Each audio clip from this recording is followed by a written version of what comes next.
विवेकं कल्मषापहं श्रवणमङ्गलं श्रीमदाततं भुलिगृह्णन्ति हृदयाजना। श्री रामकृष्णের এই কথামৃত আমরা অনেকেই অবগত রয়েছি বা জানি। শ্রী রামকৃষ্ণের এই কথামৃত যিনি লিখেছেন, চয়ন করেছেন, তিনি মাস্টার মশাই আর শ্রীমৎ বাবুমণি সন্তান। কথামৃতের লেখার জন্য তিনি রামকৃষ্ণ পরিমণ্ডলে আসেননি। আপনারা অনেকেই প্রশ্ন করে থাকেন যে মহারাজ, আপনারা তো সাধু হয়ে আছেন, আপনারা বুঝবেন কি করে আমাদের এই যন্ত্রণা, আমাদের এই জ্বালা। আর মায়েরা উপস্থিত রয়েছেন, কারণ আমার এই মা আছে, এরকম বয়স্ক বৃদ্ধ হয়েছে, তখন আমি জয়েন করেছি। এখন এই স্থূল শরীরের মা নেই, মা চলে গেছে। এই যে সংসারের যে যন্ত্রণা হচ্ছে, সংসার ক্ষুধাপ্রান্ত জীব, এই সংসারে রয়েছে ক্ষুধাপ্তি, আধ্যাত্মিক, আদি ভৌতিক, আদি দৈবিক। ক্ষুধার জ্বালায় জ্বলে পুড়ে এই রামকৃষ্ণের কাছে মাস্টারমশাই রামকৃষ্ণের কাছে আসেননি, এসেছিলেন বন্ধুর সাথে আত্মাহুতি দিলেন বলে। কোথায়?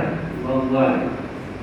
আপনারা যারা গঙ্গায় মানে দক্ষিণেশ্বরে গিয়েছেন, চিত্রটি আপনাদের চোখের সামনে বেশি উঠবে যে দক্ষিণেশ্বরটা কোথায় রয়েছে। সন্ধ্যা হয় কথাগুলো যারা বলেছেন, সন্ধ্যা হয় এমন একটি সময় মাস্টারমশাই ঘুরছে, পঞ্চবটিতে ঘুরে সব কিছু করে তার পরবর্তীতে এসেছেন শ্রীরামকৃষ্ণের ঘরে, মানে বেডরুমে। আমরা যদি শ্রীরামকৃষ্ণের প্রেক্ষাপটটা দেখি, এর আগে যদি আমরা একটু পিছন থেকে আসি, তাহলে আমরা সহজে বুঝবো যে রামকৃষ্ণদেব আমাদের কিভাবে এই বর্তমান যুগে আমাদের কি করে যুদ্ধ বিগ্রহ না করে আমাদেরকে তিনি একটা নতুন ধর্ম স্থাপন করে গেছেন। আমরা যদি সত্য যুগের থেকে একটু দেখে আসি, যে একই অবতার, একই ঈশ্বরের, আমরা তো সনাতন ধর্মাবলম্বী যারা, তারা আমরা সকলেই জানি ঈশ্বরের, এটা তো একবারকে সবাই স্বীকার করবে। ঈশ্বরে তিনি বহুদা বিভক্ত হয়েছেন, বিভিন্ন রূপ ধরে তিনি এই জগতে এসেছেন। এটা আপনারা সনাতন ধর্মাবলম্বী যারা, তারা এটা আপনারা অবগত রয়েছেন। সত্যযুগের এসেছিলেন হরি। তখনের অবস্থাটা যদি আমরা দেখি, জগতের দিকে তাকাই, তখন আমরা দেখব সেখানে কি রয়েছে। সেখানে ধ্যান প্রধান ছিল। সত্যযুগ থেকে যদি আমরা ত্রেতা যুগে আসি, তখন এসেছিলেন রামচন্দ্র। রাম অবতারের কি শিক্ষা আমরা দেখি, আমরা অনেকেই বলে থাকি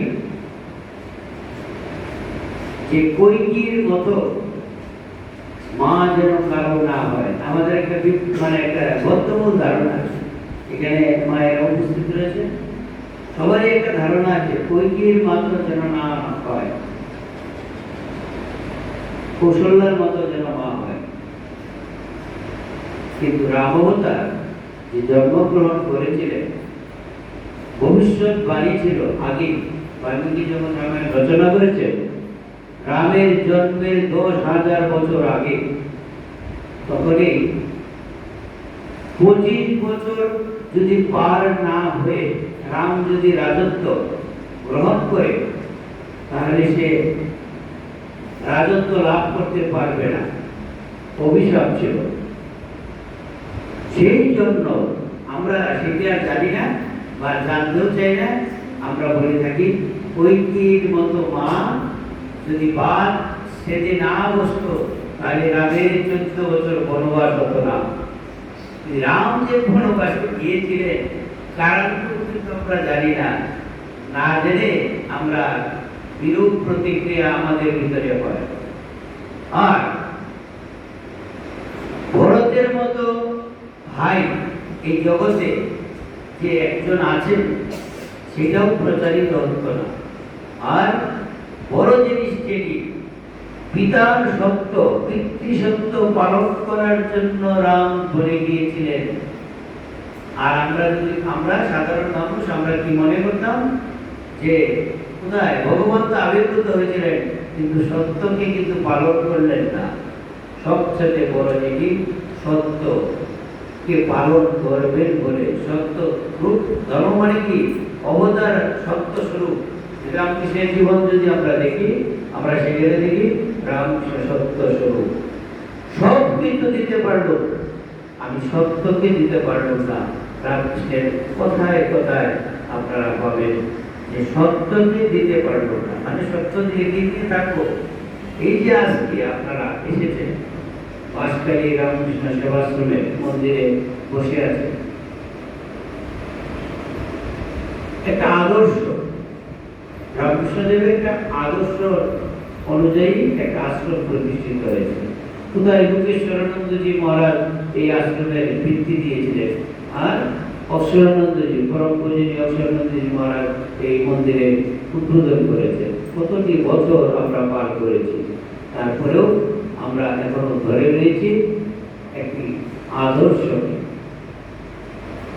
রাম অবতার, এরপরে দেখি কৃষ্ণ অবতার এসেছে দাপর যুগে।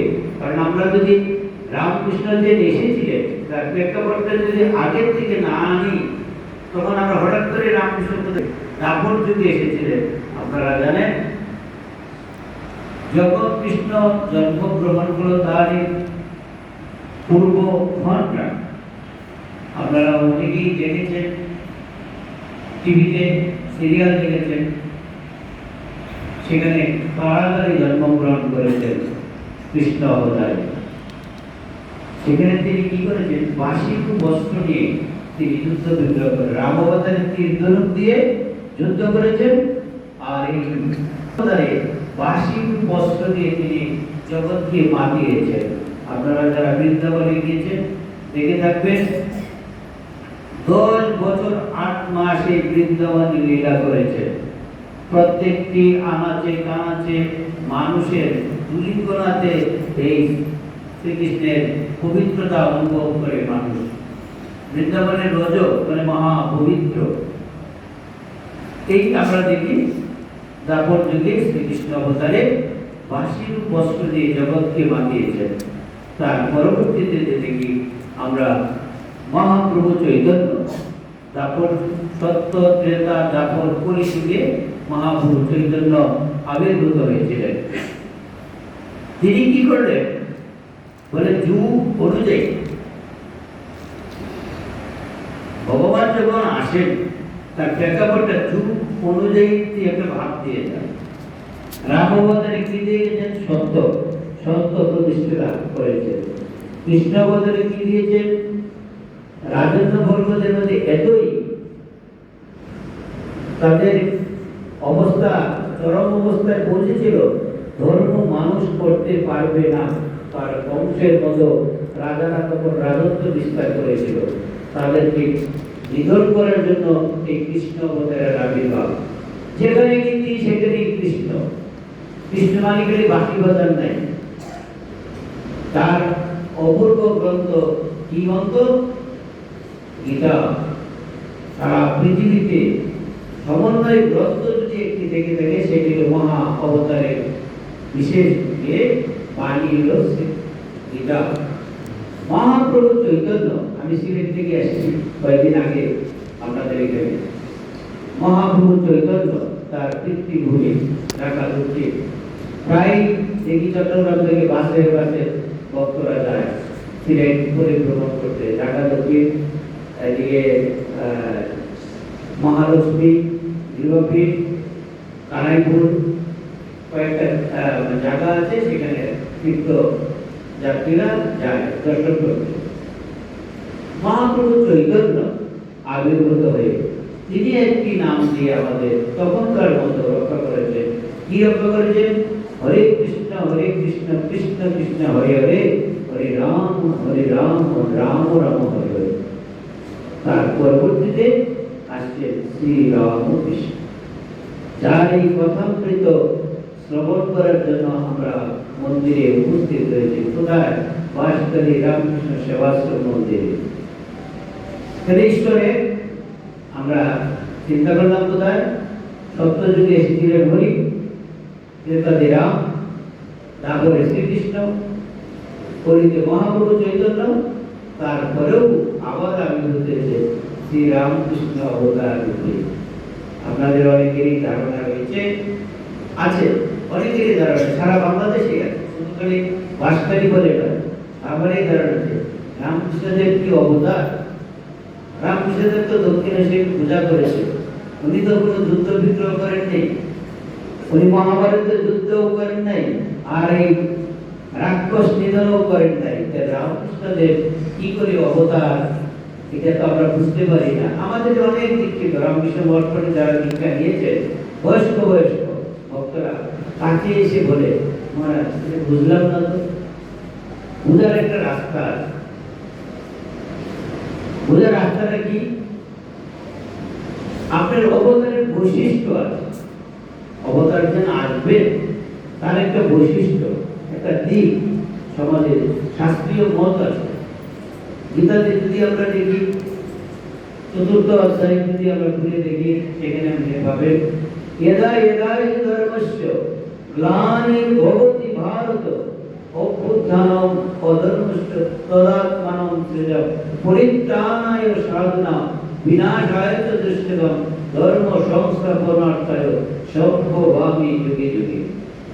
সাধুদের পরিত্রাণ আমাদের পোশাকধারী সাধু শুধু নয়, এর মধ্যেও সাধু আছে। সাধুদের পরিত্রাণ, দুষ্টদের বিনাশ এবং ধর্ম সংস্থাপন করার জন্য ভগবান আবির্ভূত হন। কোন রূপে আবির্ভূত হবে? যখন যে রূপে জগতে দরকার পড়বে। অনেকেই আবার প্রশ্ন করে থাকেন, ভারতবর্ষে কেন এত অবতারের আগমন? দেখুন, স্বামী বিবেকানন্দ ত্রিকালজ্ঞ ঋষি ছিলেন, তার ভিতরে অহং এসেছিল। আপনারা যারা স্বামীজির বই পড়েছেন সেখানে দেখে থাকবেন, ক্ষীর ভবানী মন্দিরে স্বামীজি ধ্যান করছেন পরিব্রাজক অবস্থায়। ধ্যান করে ভাবছেন, মনে মনে ভাবছেন যে আমি যদি থাকতাম ত্রিকালজ্ঞ ঋষি, সপ্তর্ষি মন্ডলের এক ঋষিকে নিয়ে আসছিলেন রামকৃষ্ণদেব, সেই স্বামী বিবেকানন্দ, আমরা বইপত্রে তা পাই। তিনি ভাবছেন, মনে মনে ভাবছেন, আমি যদি থাকতাম তাহলে তোমার মন্দির ভাঙতে দিতাম না। তো ইহবাণীর সাথে সাথে হচ্ছে, আমি তোকে রক্ষা করি, ভাঙা মন্দির মা কালী, আমি তোকে রক্ষা করি না, তুই আমাকে রক্ষা করিস। এই যে মনে করেন রামকৃষ্ণ দেবের এখানে প্রতিকৃতি রয়েছে, মায়ের প্রতিকৃতি রয়েছে, স্বামীজির প্রতিকৃতি রয়েছে, ছেলে গেলে মনে করবেন না। পূর্ব জন্মের সুকৃতির ফলে আজকে আপনারা এখানে বসতে পারছেন। এই যে আমরা, এই আমাদের অমিত বিশ্বাস, ওর বাবাকে আমি দেখেছি, ওর বাড়িতে আমি টিফিন খেয়েছি, এটা বললাম যে তোমাদের বাড়িতে আমি টিফিনও খেয়েছি। ওর মা কয়েকদিন আগে আমাদের আশ্রমে গিয়েছিল পঞ্জাবে, ও ধরে বসেছে, আসতেই হবে। আমি বললাম ঠিক আছে। কেন বললাম? আমি অনেকবার বাঁশখালী এসেছি, আপনারা হয়তো আমাকে চিনতে পারেন, তবু হয়তো চিনতে পেরেছেন, এই আমাদের একটু মাস্টার হয়ে গেছে মাখন মাখন বা চিন্তা করে অমৃতত্বানন্দজি মহারাজের সাথে অনেকবার এসেছি এখানে 10 সালে বোধহয় লাস্ট এসেছিলাম, এরপরে আর আসিনি, আর আসলে 26 সালে মহারাজের সালে চলে গেছে। কিন্তু বাসকালী চট্টগ্রাম বাসকালীর সাথে সবসময় যোগাযোগ ছিল। মহারাজ খুব ভালোবাসতেন এই বাসকালী। অজিত কারণ একজন ছিল, উনি এই যে আসতেন সবসময় বছরে করে অন্তত যেগুলি অমৃতকানন্দী থাকতেন। এত কিছুর পরেও স্বাধীনতার পরবর্তী কাল আমরা যদি দেখি এই রামকৃষ্ণ আশ্রমের একটি ভিত্তি হয়েছে। একজন ভক্ত বলছিল আমাদের, আমি আগের কথা বলছি, আপনারা তো জানেন অনেকেরই জন্ম স্বাধীনতার আগে আছে। স্বাধীনতা মুক্তিযুদ্ধ হয়েছিল এই দেশ স্বাধীন করার জন্য। তখন কি হয়েছিল, অনেক শরণার্থী আশ্রয় নিয়েছিল ভারতে। এই বাসকালীর একজন ভক্ত ছিল, ইন্ডিয়াতে গিয়েছিল।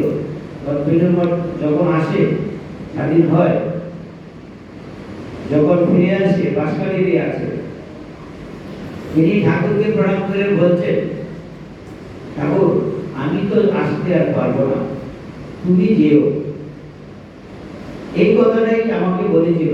তার যদি মনে না থাকে, আমার মনে আছে, যে ভক্ত প্রণাম করে বেরোপটকে ঠাকুরকে বলেছিল, ঠাকুর আমি তো আর আসতে পারবো না, তুমি যেও।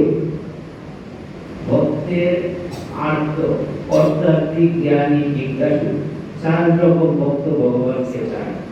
যদি ঠিক ঠিক চান, আপনি 10 বছর হোক, 20 বছর হোক, 30 বছর হোক, 50 হোক, সেই পূর্ণ করবে। সিলেটে আমাদের চরনাচর মায়ের আশ্রম হয়েছে, অনেকে খবর পেয়ে থাকবে।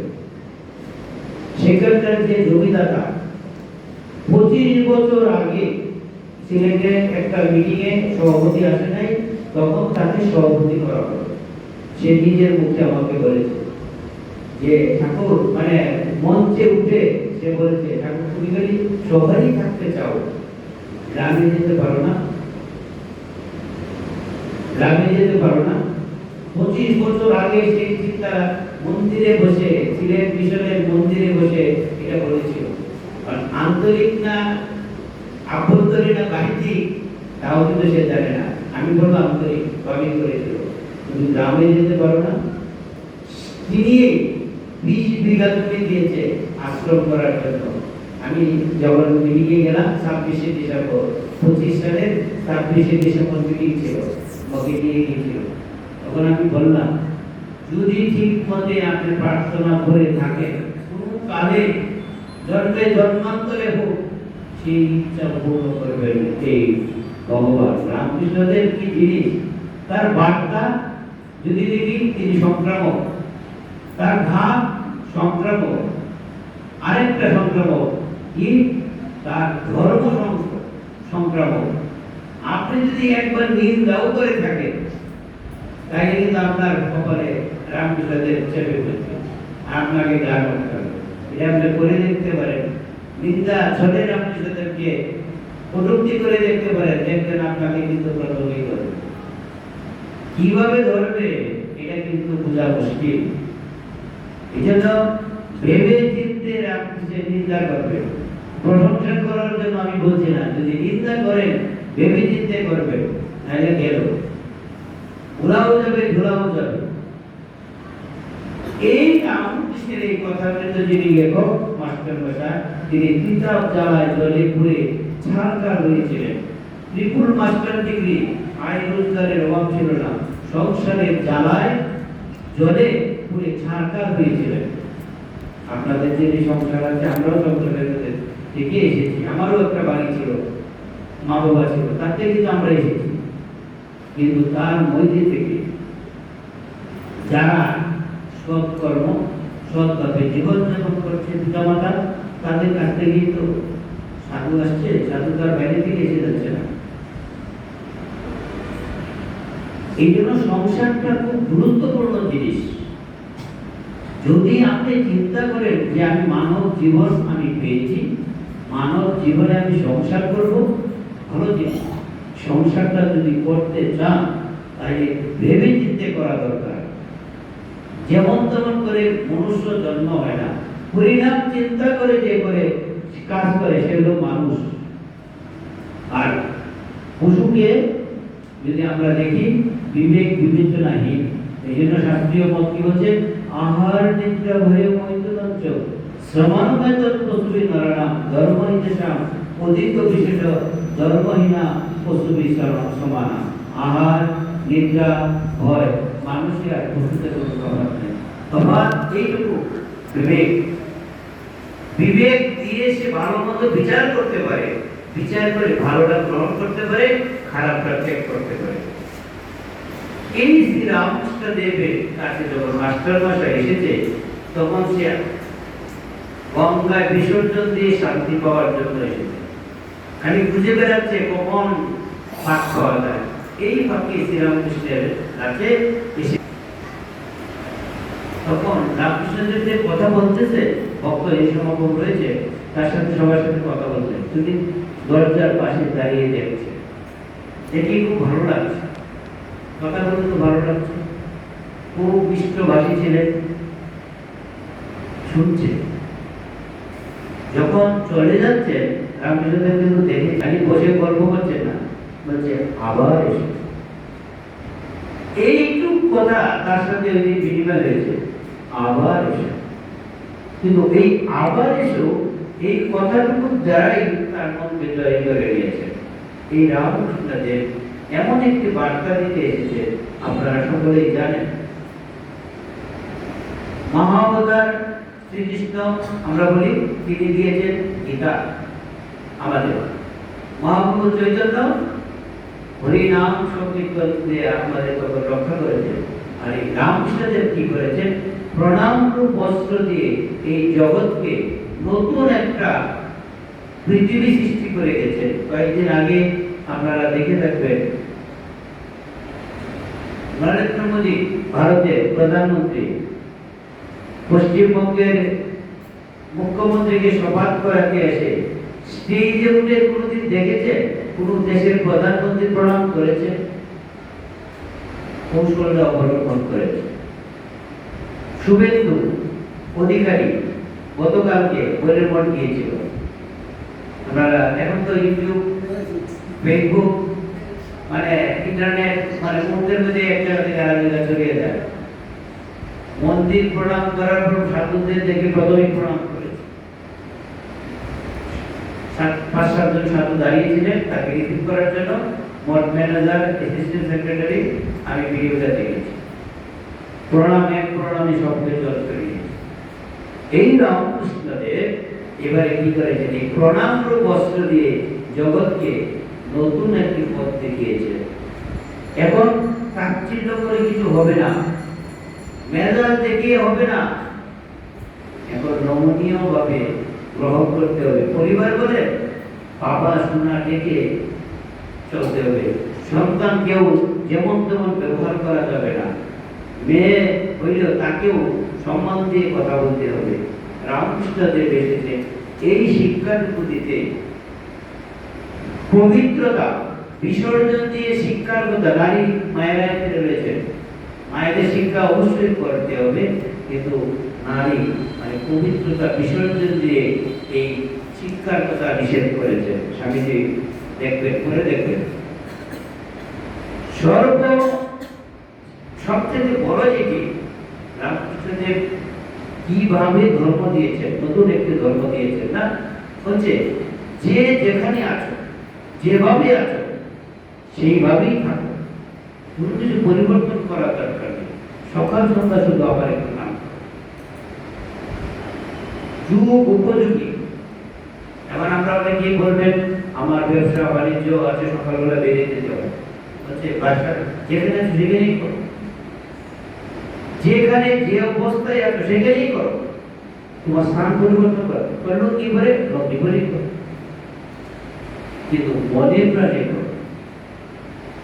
আমরা অনেকেই মনে করে থাকি যে পুঁথি পড়ে তিলক কেটে মালা কেটে মন্দিরে গেলে ভগবান সন্তুষ্ট হয়, হ্যাঁ সাময়িক মনে হয়, কিন্তু অন্তঃশুদ্ধতায় হবে বাহ্য শুদ্ধ হতে পারে স্নান করলে, অন্তঃশুদ্ধ তখনই হবে যখন আপনি ভগবানের নাম করতে পারবেন।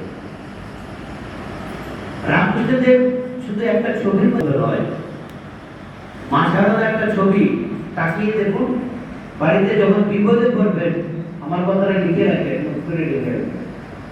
বাড়িতে যখন সুখে থাকবেন আমি বলি না, তখন করবেন তখন মায়ের ছবিটা দিকে একটু তাকিয়ে পরীক্ষা করে দেখেন একটা আলাদা শক্তি আপনার ভিতরে কাজ করছে।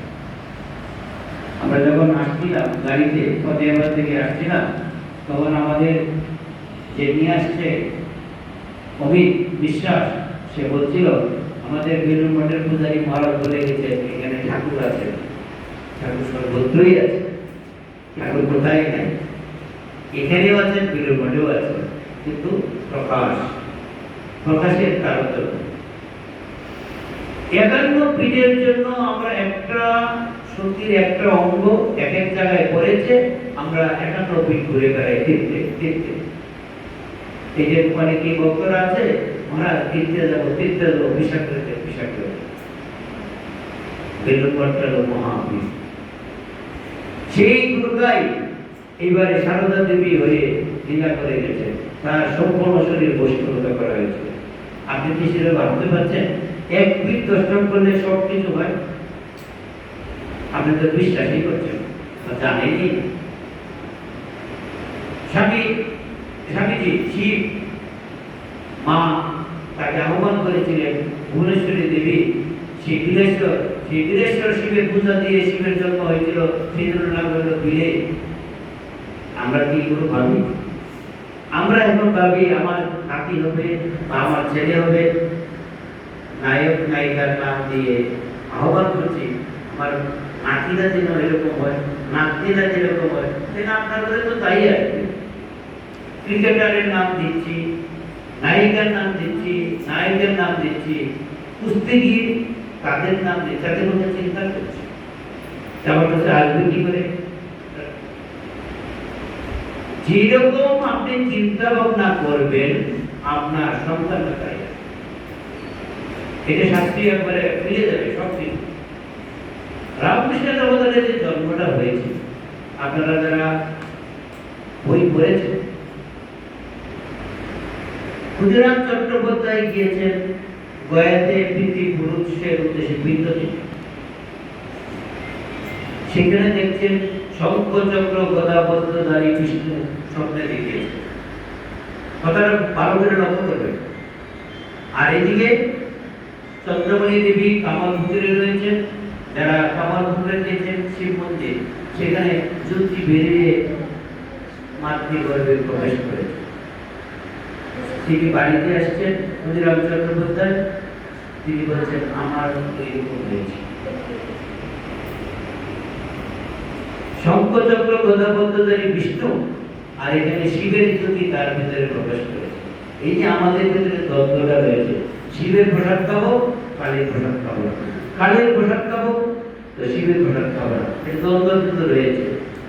আমরা রামকৃষ্ণ মিশনের শিষ্য হওয়ার পরেও আমাদের ভিতরে কিন্তু এই দ্বন্দ্ব কিন্তু দূর হয় নাই। মুখে হাত দিয়ে কিন্তু বলতে পারবেন না যে মহারাজ আমাদের ভিতরে সংশয় নাই। এই জন্য রামকৃষ্ণদেব এমন একটা জায়গাকে বেছে নিলেন দক্ষিণেশ্বর, সেখানে বিষ্ণু পূজা হয়, শিবের পূজা হয়, সেখানে মা কালীরও পূজা হয়। কেন? তিনি এসেছেন সমন্বয় সাধন করার। আমাদের সমস্যা কালীর প্রসাদ খাবো তো বিষ্ণুর প্রসাদ খাবো না, বিষ্ণুর প্রসাদ খাবো কালীর প্রসাদ খাবো না। রামকৃষ্ণদেব এত কিছু হইতে সমন্বয় ক্ষেত্রটাকে বেছে নিয়েছিলেন। কেন? রানী রাসমণি মন্দির উদ্বোধন করবেন, পারছিলেন না, সে বিধানকে দিল তারই বড় ভাই রামকুমার চট্টোপাধ্যায়। সব লিপিবদ্ধ করা রয়েছে, কে আসবে, কোন সময় তার অভিনয়, এই অভিনয় করেই চলে যেতে হবে। আমরাও এই যে উপস্থিত হয়েছি, আমাদেরও সময় হলে চলে যেতে, কিন্তু আমরা কেউ ভাবছি না বাঁশখালী ছেড়ে, বাড়ি ছেড়ে, নাতি ছেড়ে, নাতি নাতর ছেড়ে, বৌমা ছেড়ে, এত সুন্দর বৌমাকে ছেড়ে যাওয়া যায়? মহারাজ কি বলেন? ছেড়ে যেতে হবে, এটাই সত্য। এই যে আমাদের আসছিল, এই যে আমাদের এখানে আমার সাথে আসছে হায়দ্রাবাদ থেকে, উনি গীতা পড়তেন, আগে গীতা পড়তেন বাইরে বাইরে, একদিন পড়ে নিজেই পড়ছে পড়তে পড়তে বুঝলো যে আমি সংসার করেছি, আমার জন্য এটা নয়। নিজেই বলেছে, আমি কিন্তু জানি না। পরে আবার বলবে মহারাজ কোথা থেকে কি মারছে, নিজেই বলেছে কিন্তু গাড়িতে, আমি সেটাই বলছি। উনি বুঝলেন এটা আমার জন্য নয়। কথামৃতের মধ্যে যদি আপনি পড়েন, ভালো করে পড়েন, দেখবেন 17 বার বলেছে রামচন্দ্র একটা কথা, একটা বাণী। কোন কথাটা? মনুষ্য জীবনের উদ্দেশ্য ঈশ্বর লাভ বা ঈশ্বরকে ভালোবাসা বা ঈশ্বরকে চিন্তা করা। 17 বার কথামৃত, পঞ্চম খণ্ডের কথামৃত যদি পড়েন, একটা কথা আপনার পাবেন 17 বার। আর এই কথাটা তো যেভাবেই পড়েন, প্রথম পড়েন, দ্বিতীয় পড়েন বা মাঝখানে পড়েন, পড়তে পড়তে পড়তে পড়তে আপনার এটা মনে হবে এই সংসারটা সত্য। যতক্ষণ পর্যন্ত আপনার এই সংসারের প্রতি ভালোবাসা থাকবে, ততক্ষণ পর্যন্ত আপনি বুঝবেন যে আপনার ধর্ম প্রতি আঘাত নাই। আর আমি বলছি না আগে বাড়ি ছেড়ে চলে যাবে। যে রহস্যটা দিয়েছে রামকৃষ্ণ, কি রহস্যটা দিয়েছে? তুমি সংসারে থাকো, আপত্তি নেই, সংসার যেন তোমার কাছে না থাকে। এই কৌশল অবলম্বন করতে পেরেছে। মা সবাইকে খাওয়াচ্ছে, জানে ও আমার ছেলে, ও আমার মেয়ে, ও আমার স্বামী, ও আমার শ্বশুর। মা তো আরেকটা পরিচয় আছে, সে বৌমা, খুড়িমা, যিনি আমাদের সমাজের সনাতন ধর্মের উদার একটা ভাব আছে। যখন এই ছোট্ট একটি মেয়ে বিয়ে হলো, তখন সে হল বৌমা, কারণ আছে কাকিমা, আমি হচ্ছে জেঠিমা। দেখেন, মা যখন শব্দটা সংযোগ হয়, তখন দেখবেন মানুষের ভিতরে বিরাট একটা প্রভাব বিস্তার করে। মা ছোট হোক বড় হোক, মানে বাস্তি বাস্তির মানে নাম ধরে ডাকে, মা বলে ডাকে, এটার একটা সুবিধা আছে। আজকে বাংলাদেশে কেন বিশ্বায়নের যুগে থেকে কয়েকদিন আগে একটা দর্শন হয়েছে, পেপারে আসছে, তার প্রধানমন্ত্রী যাচ্ছে তারই বাইরে। এগুলো পৃথিবীর মানে অবমাননা। নারী জাতির প্রতি রামকৃষ্ণদেব যদি বলেন, রামকৃষ্ণদেব নারী জাতিকে কত উচ্চ স্থান দিয়েছেন। এগুলো বলার কারণ কি? আমরা যারা রামকৃষ্ণ মঠ মিশনে দীক্ষা নিয়েছি, এখানে যারা আছে, সবাই সকাল সন্ধ্যাকে জপ করেন। আমি কাউকে এও প্রতিপন্ন করার জন্য বলছি যে একটু ভেবে দেখবেন, গুরুকে কথা দিয়েছেন সকাল সন্ধ্যা জপ করবো, করেন কিনা?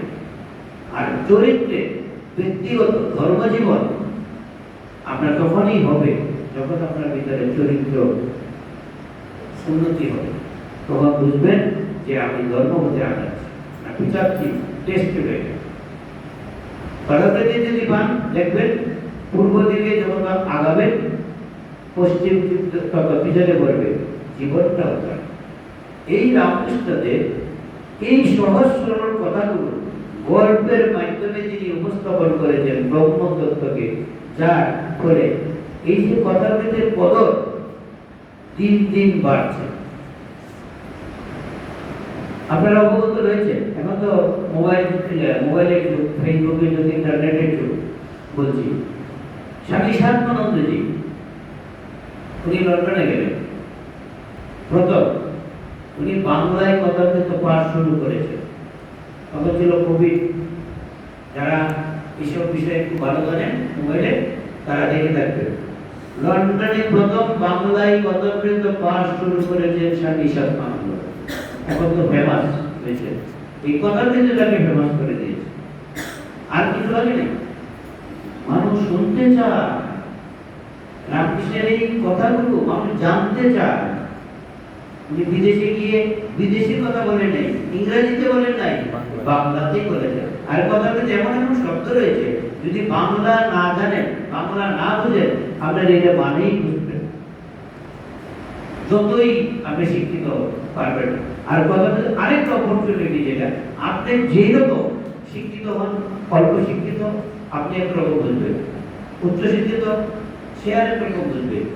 বারবার করুন, নতুন করে মানে পাবে। আর সবচেয়ে যেটা সব শিক্ষা দীক্ষার পরে পরে ঢোকার অভিজ্ঞতা, আপনার যত পিউরিটি বাড়বে অতর্কিত আপনাকে তখন সেই শিক্ষা দেবে। কত বড় জিনিস! ধর্ম মানেই অন্য কিছু না, ধর্ম মানে পবিত্রতা, ধর্ম মানে সরলতা, ধর্ম মানে উদারতা, ধর্ম মানে অপরের প্রতি ভালোবাসা। এই যে আমাদের পূজা করছেন যিনি ব্রাহ্মণ, সবকিছু ঠিক আছে, মানুষের প্রতি যতক্ষণ পর্যন্ত এই ভালোবাসাটা না সঞ্চারিত হবে পূজা ঠাকুর দিবে না। ফুল বেলপাতা দিয়ে পূজা হয়, শিবের পূজা হয়, নারায়ণের পূজা হয়, গণেশের পূজা হয়, দেবী পূজা হয়, সেই পূজাটা মানুষের ভেতরে আনতে হবে, এই চিন্তা দ্বারা জাগ্রত করতে হবে। শিক্ষিত ভক্ত মাত্রই কিন্তু আমাদের ইষ্টের পূজা করতে পারে। আপনারা অনেকেই অবগত নেন বা অবগত আছেন, অনেকেই করেন না। না, ব্রাহ্মণ লাগবে এরকম কিছু বিধান নেই। আপনি দীক্ষা নিলে ঠাকুরের পূজা আপনারটা আপনি করতে পারেন, কিন্তু নিয়ম আমি করতে হবে।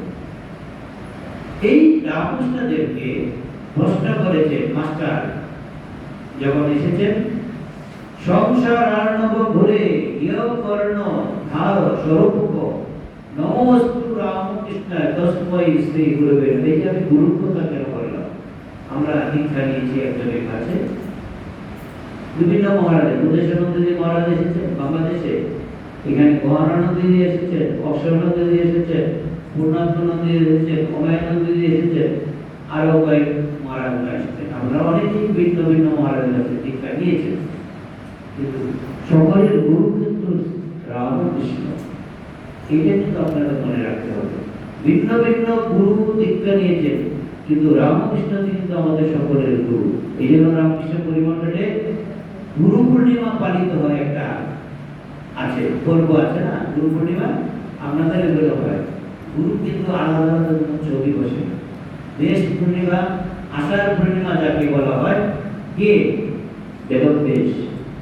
তিনি মহাভারত, গীতা, উপনিষদ, সেই গুরু সনাতন ধর্মের বইগুলোকে তিনি চয়ন করে গেছেন। পরবর্তীকালে সেটি আর মনে রাখতে পারবে না, মাথার দ্বারা লিখিতভাবে লিপিবদ্ধ করে গেছেন। এই জন্য রামকৃষ্ণ দেব গুরু আমাদের কাছে সবার জন্য রামকৃষ্ণ দেব গুরু। আর বেদব্যাসে তিথি পালিত হয়, কারো ব্যক্তিগত গুরু দিন পালিত হয় না, এটা মনে রাখতে হবে। আমাদের গুরু একজন, রামকৃষ্ণ দেবের কথা বলে সৎ চিৎ স্বরূপ, আনন্দ স্বরূপ, সচ্চিদানন্দ স্বরূপ তিনিই গুরু।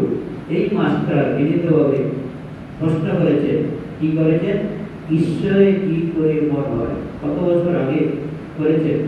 আজকের দিনেও আপনারা যারা রয়েছে, বাচ্চাটাও থেকে ধরে যুবক বৃদ্ধ যারা রয়েছে, সকলের কাছে এই প্রশ্ন রয়েছে, ঈশ্বরে কি করে মন হয়। এটি সারা জীবন থাকবে, জীবন্ত হয়ে থাকবে এই প্রশ্নটা। আগেও ছিল, বর্তমানে আছে, ভবিষ্যতে থাকবে, সবাই কালে এটা প্রশ্নটা আসবে। কি করেছেন? আপনাদের উত্তর দিয়েছেন, ঈশ্বরের নাম গুণগান। এই যে আপনারা প্রতি সপ্তাহে আসছেন, বাসা ছেড়ে সবার সাথে মিলিত হতে পেরেছেন, একটা মন্দিরে সমবেতভাবে প্রার্থনা করতে পারছেন, বিরাট ব্যাপার। আপনারা এখনো বুঝতে পারছেন না যে কি হয়েছে। একজন ভক্ত যদি বেলুড়মঠে ঠাকুরকে বলে থাকেন, ঠাকুর আমি যাচ্ছি, আমরা যাচ্ছি, আসতে পারবো না, তুমি যেও। ঠাকুর যে মন্দির বসেছে, এটা কি ছেলেমেয়েরা কথা মনে করে? আমি তো মনে মনে তাকে প্রণাম করি। যে ভক্ত বলে আসে আমি তাকে শোনার পরে থেকে আমি তাকে প্রণাম করি, সে জানে না, এবং ঠাকুরকে আহ্বান করে আসে। তার জন্য আজকে আমাদের জন্য আমরা একটা মন্দিরে বসে যেটা কথা বলার সুযোগ করে দিয়েছে, তাকে ধন্যবাদ দিতে হবে না? যদি ঠিক ঠিক চায়, ভক্ত যদি ঠিক ঠিক চায়, ভগবান আশা পূর্ণ করে। এইটুকু ব্যাপারে না, যে কোনো ব্যাপারে। মানে বাড়ি চান, বাড়ি পাবেন, গাড়ি চান গাড়ি পাবেন, আর বললাম না অন্যগুলো আর ওগুলো এমনিতে এসে যায়। আর্থ, অর্থার্থিক, জ্ঞানী, জিজ্ঞাসা, 4 রকম ভক্ত ভগবানকে চায়। কারণ আপনি ভুলের মধ্যে আছেন, আপনি কাছে বিষয় বুঝে নেবেন। যে পীড়িত সে তো ভগবানকে চাইবে, রূপ নিরাময় করুন। অর্থ যার প্রয়োজন সেও চাইবে, জ্ঞানী যে চর্চা করতে চায় সে চাইবে, আর জিজ্ঞাসা সেও ভগবানকে। কিন্তু যে যার মতো করে চাইবে, সবাই কিন্তু একই রকম চাইবে না। 4 রকম ভক্ত ভগবানের আগে থেকেই তৈরি করে রেখেছে, সবাইকে একই রকম মুক্তি কিন্তু সবার হবে। আর এই যে আমরা আজকে মন্দিরে বলে যাচ্ছি, সন্ন্যাস কিন্তু সবারই হবে, ছেলে হোক মেয়ে হোক। এটা মনে রাখবেন, কালে আপনার সন্ন্যাস হবেই, কালে আপনার সন্ন্যাস হবেই। ছেলেগুলো মনে করবেন না যে আমরা এই বাসকালী রামকৃষ্ণ আশ্রমে সংখ্যারতি করছেন, কথা শুনছেন, এখন কিছু ভাবছেন না, তা হবে না, হবেই। জন্মে জন্মান্তরে পয়দা হতে জন্ম চলে যাবে, কিন্তু কালে কিন্তু আপনার সন্ন্যাস হতেই হবে। ব্রাহ্মণ হন, দত্তী হন, বৈশ্য হন, শূদ্র হন। আর মা বলছে এই জন্যই হবে, আরো সহজ করে দিয়ে দিচ্ছে। মা বলছে এই জন্যই হবে, বাবা বাসনা গেলেই হবে, বাসনা গেলেই হবে। এই যে মাস্টার মাসে প্রশ্ন করেছে, তার উত্তরে রামকৃষ্ণ কি বলছে, ঈশ্বরের নাম গুণগান সর্বদা করতে হয়, সব সময় পারবেন না, বলবেন, যখন পারবেন তখন করবেন, যখন পারবেন তখন করবেন, তাতে ভুলবেন না। আর সৎসঙ্গ, এই যে একটা আমরা পরিমণ্ডলে রেখেছি, সৎসঙ্গ চেষ্টা, চিন্তা, ভাবনা, প্রবাহ মনের মধ্যে কাজ করবে। আমরা যে যা কর্মই করি না কেন, বিভিন্ন কর্মতে আমরা লিপ্ত আছি। মায়ের তো আপনাদের খাবার দিবে না, টাকা আনতে হবে বাবাদের। আর মায়েরা যদি ঠিক মতে না থাকে বাড়িতে, পুরুষকে চায়। আপনারা অনেকেই জানেন, তার মানে স্ত্রী সংসার কখন থেকে শুরু হয়, যখন সে বিয়ে করে তখন তার সংসার পর্ব শুরু হয়। এর আগুচর্য, গার্হস্থ, বানগ্রস্ত, সন্ন্যাস। যখনই সে দান পরিগ্রহ করলো, তখন না বলার উপায় নেই। আমি গ্রামে গঞ্জে ছিলাম, ছেলেবেলায় গ্রামে গঞ্জে ছিলাম, তখন মানে বয়োজ্যেষ্ঠরা বলতে খুব মানে দুষ্টামি করছে, এটা বিয়ে করে দেখবে সব ঠান্ডা হয়ে যাবে। তখন কিন্তু আমরা এই শব্দগুলো তো বুঝিনি। যখন রামকৃষ্ণ পরিমণ্ডলে এসেছি, বই পড়া শুরু করেছি, তখন ধীরে ধীরে শব্দগুলো সম্পর্কে মায়ার একটু স্ত্রী, সংসার মানে ছেলেমেয়েরা জিনিস নয়। যত মস্তান হোক বলে, যত অফিসার বলেন, যত রকম অফিস আদালত পরিচালনা করে থাকুক, গিন্দির কাছে কিন্তু সে কিছুই না। শব্দটা শুনে দেখবে, সে ডাক্তার হতে পারে, ম্যাজিস্ট্রেট হতে পারে, উকিল হতে পারে, ব্যারিস্টার হতে পারে, ইনকাম ট্যাক্সের বড় অফিসার হতে পারে, স্ত্রীর কাছে কিন্তু কিছুই না। খবর নিয়ে দেখবে, সে কিন্তু কোনো পরিচয় দেয় না। কি আছে, আমি ট্রেনে যাচ্ছি, এটা আমার বাস্তব অভিজ্ঞতা আরম্ভ করেছি। আর্মি অফিসারের একটা ফ্যামিলি, কয়েকটা ফ্যামিলি বন্ধে যাচ্ছে, তখন আমি দিনাজপুরে যাচ্ছি ঢাকাতে। এখন তো এই এসি ট্রেন আছে, দিনাজপুরেও আছে, সিলেটেও আছে, চট্টগ্রামেও আছে। এসি বগিতে উঠেছি, ওরাও ফ্যামিলি নিয়ে বেড়াতে যাচ্ছে। বড় বড় অফিসারদের, ওরা মানে আমার পাশেই, আমি বামে, ওরা ডানে, ফ্যামিলি উঠেছি। তাদের যা কথাবার্তা শুনলাম, অবাক হয়ে গেল যে কি ধরনের কথাবার্তা বলছে। আর আমরা তো ধরে দেখে মনে কত বড় অফিসার, কি তার ক্ষমতা, তাদের কাছে কিছু মূল্যই, তার কাছে কোনো মূল্যই নেই। এই রামকৃষ্ণদেব বলছে যে মহামায়া, মাকে একবার তুই বলাতে রামকৃষ্ণদেব করে দিতে প্রণাম করেছে, আমি তোমাকে তুই বলে ফেলেছি, কতটুকু সম্মান দিয়েছে। রামকৃষ্ণ পরিবারে যারা আপনারা দীক্ষা নিয়েছেন তারা রামকৃষ্ণের জীবনীটা পালন করবেন। কেন করবেন? সংসারটা করছে কি করছেন, আসলে সংসারটা কিরকম করা উচিত এটা একটু অবগত হবেন। সংসার করছেন কোনো আপত্তি নেই, কিন্তু একটু বিচার করার সুযোগ করবে আপনি এতদিন ধরে কি করেছেন, ইতিমধ্যে চেতনা বিচার করে এই ঈশ্বরের ভক্ত বা সাধু, এই সাধু সেবা এই যে অনেকে করে বা আমরা আসি আপনারা করছেন, এখানে মহাতীর্থ কেন বললাম, কত সাধুরা আসছে আজ পর্যন্ত, স্বাধীনতার পরবর্তী আশ্রম প্রতিষ্ঠা থেকে যদি শুরু করি দেখি কত সাধুরা এসেছে। সাধু সেবা করার কি ছেলেমেয়েরা কথা? আর বাঁশখালী ভক্তদের তো একটা সুনাম রয়ে গেছে সারা বাংলাদেশে। বাঁশখালী গেলে এত ভক্ত আসে, মহারাজ মানে ভাবা যায় না, উৎসব অনুষ্ঠানে এদেরকে মানে সামলানো যায় না। কিন্তু আমরা নৃত্য কর্মটা ঠিক মতো করুন, উৎসবে এসে খালি মহারাজদের দেখান না, নৃত্য কর্মটা ঠিক মতো করুন, সাধু সেবার আকাঙ্ক্ষা ভিতরে নিন। আমি বাড়ি হইতেও সাধু সজ্জন ব্যক্তি সেবা করতে পারবে, তাতে আপনার জীবনে অনেক অনেক মুখ ফিরে যাবে। সাধু মানে খালি দেবদারি নয়, সজ্জন ব্যক্তি সেবা করাও সাধু সেবা। এই জন্য গৃহে 5টা যজ্ঞ করতে হয়। আপনারা যারা পরিবারে রয়েছে, পরিবারের 5টা যজ্ঞ প্রত্যেকেরই করতে হয়। কি? ঋষি যজ্ঞ, শাস্ত্র পাঠ প্রত্যেকেরই কিন্তু কিছু কিছু করা উচিত, যদি আপনার সংস্কার সম্পন্ন গৃহস্থ হন। 1 নম্বর ঋষি যজ্ঞ, গ্রন্থ পড়া, গীতা পড়া, রামকৃষ্ণ কথা পড়া, আদারওয়াইজ উপনিষদ পড়া, ঋষি যজ্ঞ। দেবযজ্ঞ, দেবতা সেবা, আপনি দীক্ষা নিয়েছেন, ঠাকুরের সেবা প্রতিনিয়ত করতে হবে। দেবতা সেবা, পিতৃমাতৃ সেবা। আর এখন আমাদের যা আধুনিকতা শুরু হয়েছে, শ্বশুর শাশুড়িকে আমরা বাড়িতে ভালোভাবে দেখি না, এটা বলবো না, ভালোভাবে দেখার চেষ্টা করতে হবে।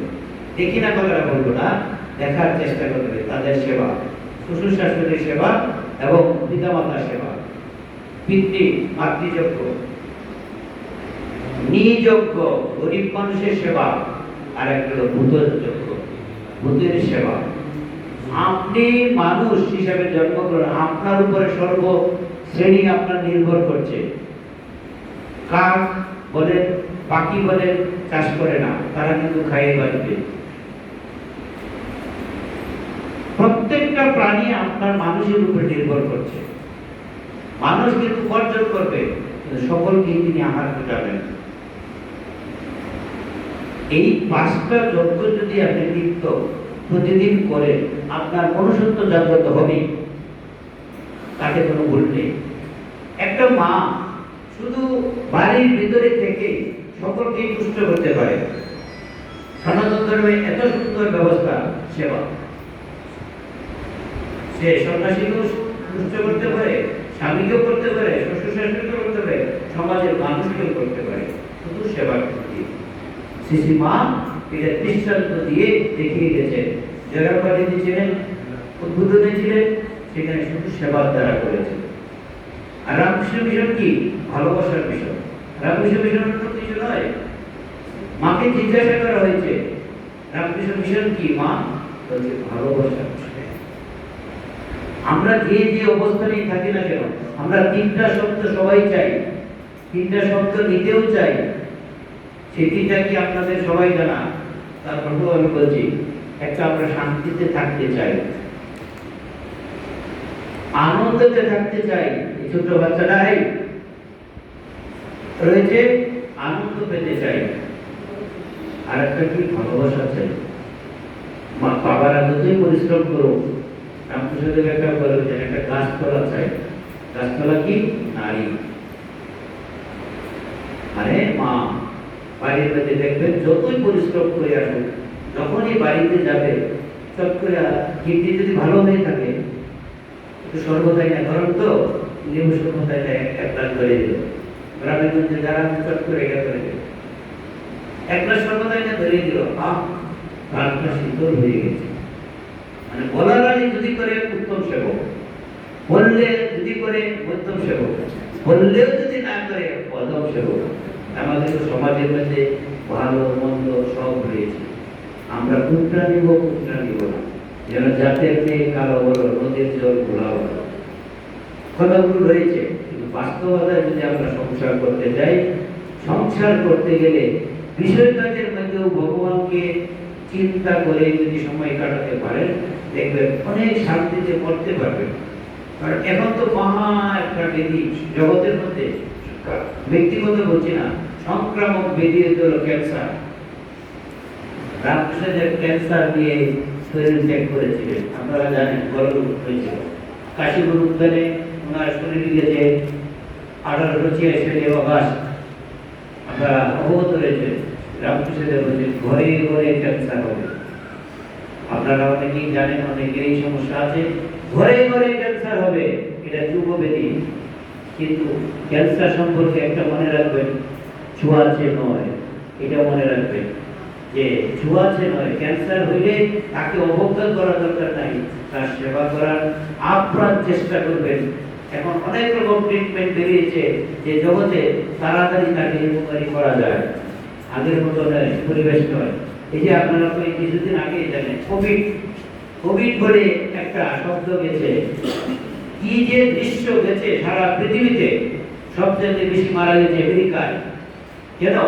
সংসার জীবন নাই বলে। আর এই ভারতবর্ষে এত মারা যায়নি, টিকাও বেশি হয়েছে ভারতে, আমরাও দিয়েছি, আমি একটা টিকা দিয়েছি। কিন্তু একটা জিনিস সবসময় মনে রাখতে হবে, ভালোবাসার উপরে কোনো ধর্ম নেই। এই রামকৃষ্ণের কাছে যারা গেছেন, গৃহী গেছেন, সন্ন্যাসী গেছেন, সকলের কাছে দেখবেন, পরে দেখবেন ভক্তমালিকা একটা বই আছে, সেই বইয়ের মধ্যে যারা জীবন তুলে ধরা হয়েছে, কেউ কষ্ট ছাড়া রামকৃষ্ণের কাছে যায়নি। কিন্তু তার মতো করে কেউ ভিত্তিহারা, কেউ মাতৃহারা, কেউ স্ত্রীহারা। শিশুকালে মাতৃহারা যে কষ্ট, কি কষ্ট যার হয় সে জানে। কৈশোরে পিতৃহারা এর কষ্ট তার মধ্যে সেই জানে।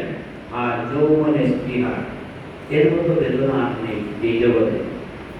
রামকৃষ্ণের কাছে তিনটারই গিয়েছে এবং তার মতো করে সে জায়গা পেয়েছে। যে আপনাদের সাথে এত বছর পর আমি আর আসার সুযোগ হয়েছে,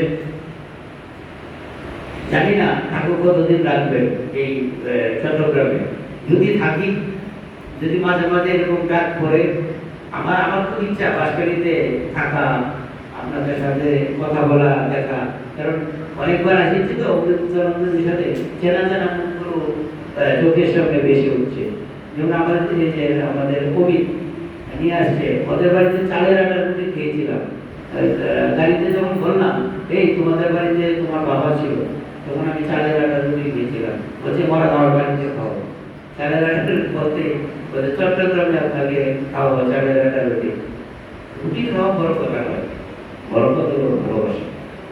আমরা যে যেখানেই আছি, আমরা সনাতন ধর্ম অবলম্বী যদি আমরা বিশ্বাস করি একে অপরের প্রতি, আমি গৃহী সন্ন্যাসী না, এরকম নয়, আমরা মানুষ। আমাদের মধ্যে মনুষ্যত্ব জাগ্রত হোক। স্বামী বিবেকানন্দ 9.5 বছর পৃথিবী ঘুরে একটা শব্দ বলে গেছেন, এই শব্দটি 9.5 বছরে ঘুরে এইটুকু বুঝেছি, সারা বিশ্বময় ঘুরে 1 মিনিটের জন্য যদি কোনো শান্তি দিতে পারি, 1 মিনিটের জন্য যদি কারো মনে শান্তি দিতে পারি, তাহলে বুঝবি তোর জীবনে কিছু হয়েছে। এই যে আপনাদের সাথে আসতে পেরেছি, কথা বলতে পারছি, এটা কি ভগবানের কৃপা ছাড়া সম্ভব? কোথায় হতে হবে? 2.5 ঘন্টা লেগেছে, গাড়িতে 2.5 ঘন্টা লেগেছে, কিন্তু তারপরেও অনেক অনেক আনন্দ নিয়ে এসেছি। এই পরিচিত মুখগুলোকে দেখেছি, যে নাম করেছিল, তখন আমার চেহারাটা বেশি হচ্ছে, দেখলেই মনে হচ্ছে, অনেকেরই চেহারা মনে হচ্ছে। ওই যে আমার চিন্তার বসে আছে, দাঁড়িয়ে রয়েছে, ফাঁকা দাঁড়িয়ে গেরুয়া করে বসে আছে, দিনাজপুরে প্রায় যেত। মাখন আমাকে কিছুক্ষণ আগেও জিজ্ঞাসা করেছে যে মহারাজ আমার এখনো শরীর সুস্থ নয়, ডায়াবেটিস আছে, রঙ্গা চেষ্টা দূর হয়েছে। আমি তুমি ঠাকুরকে ধরে আছো, এর থেকে একটি বাকি আছে, বিয়ে করে নাই, এই যে একটা পবিত্র জীবনযাপন করেছে। মানুষ বিয়ে করে না, 10টা বিয়ে সময় মানে অগারেজ করে বেড়াচ্ছে, তা তো কোনো করে না। সমাজের মধ্যে তোমার একটা মানে পবিত্রতা হিসেবে তোমাকে মূল্যায়ন করছে মানুষ, এটা কি ভগবানের কৃপা ছাড়া সম্ভব? আমরা যে আছি বাড়ি ছেড়ে আশ্রম, আমি 93 সালে জয়েন করেছি, 23 বছর ছিলাম দিনাজপুরে। আপনারা হয়তো ভাববেন আমি কোথায় থেকে এসে গেলাম। 23 বছর ছিলাম দিনাজপুরে, 16 সালে গেছি ঢাকায়, 9 বছর ক্লাস করে ঢাকায় ছিলাম। তারপরে সেখান থেকে সিলেট গেছি, 1 বছরের উপরে ছিলাম, সেখান থেকে চট্টগ্রাম এসেছি।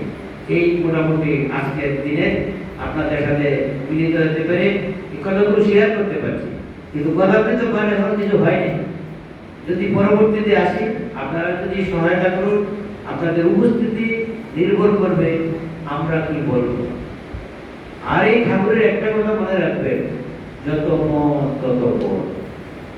আর যে শিব জ্ঞানে জীব সেবা, ঠাকুরের যে 2টা বাণী দিয়েছেন, শিব জ্ঞানে জীব সেবা। এক বাড়িতে যেতাম, দিনাজপুরে ছিলাম, কান্তজির কথা আপনারা শুনে থাকবেন, দিনাজপুরে কান্তজির মন্দির, রাজবাড়ি পূজক ছিল।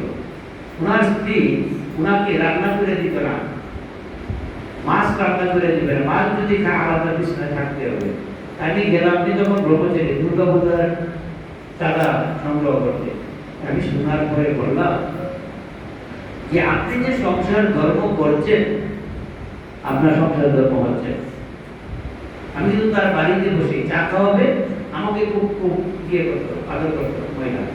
তাই বললাম যে মা, তার স্বামী কিন্তু আছে, ওর সামনে আমি এক রুমে কথা বলতেছি, আর ও আমাকে এসব আইনা দিবে।